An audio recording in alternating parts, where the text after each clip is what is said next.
Okay, welcome back. We're moving on slightly today. Last lesson we looked at factorising quadratics. This lesson we're going to look at factorising and solving quadratics, okay?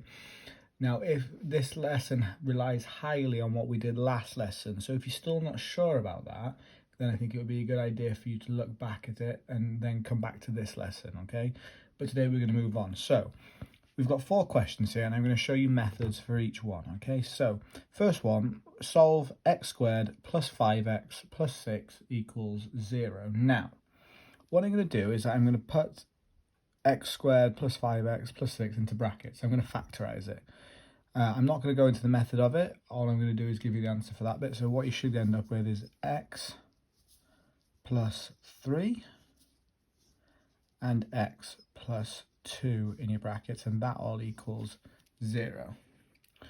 Now, because there's no sign in the middle of them, okay, that means x plus 3 times x plus 2 equals 0. Now, the only way for that to be true is if one of these brackets equals 0, because anything times 0 is 0.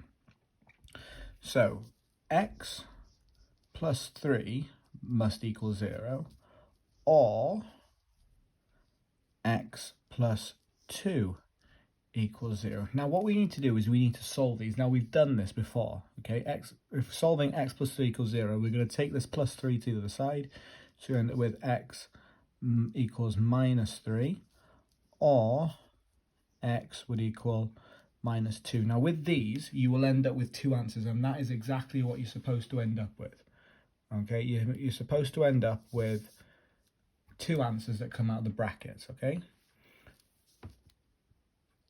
You're going to do the opposite of what is in the brackets to get your answer. So it was plus 3 there, the answer is minus 3. It's plus 2 there, it's minus 2 in this bit here, okay? Let's have a look at the next one then. So x squared plus 9x plus 14 equals 0. So we need 2 numbers that times together to make 14 and add together to make 9. It's 7 and 2, so we end up with x plus 7, x plus 2, okay? And we know that all of that equals 0. Now, what did I say if there's no sign in the middle? Okay, I said that it means times. So x plus 7 times x plus 2 equals 0. Now, for this to be correct, either x plus 7 must equal 0, or x plus 2 must equal 0.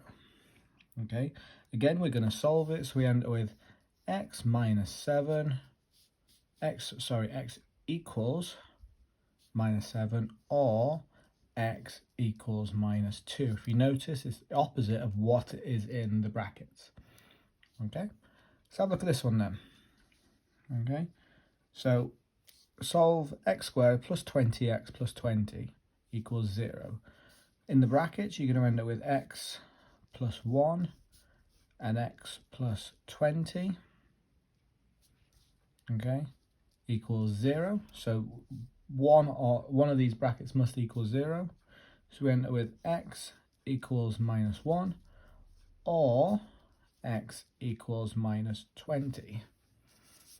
Okay, last one then, a bit different because it's 2 negatives this time.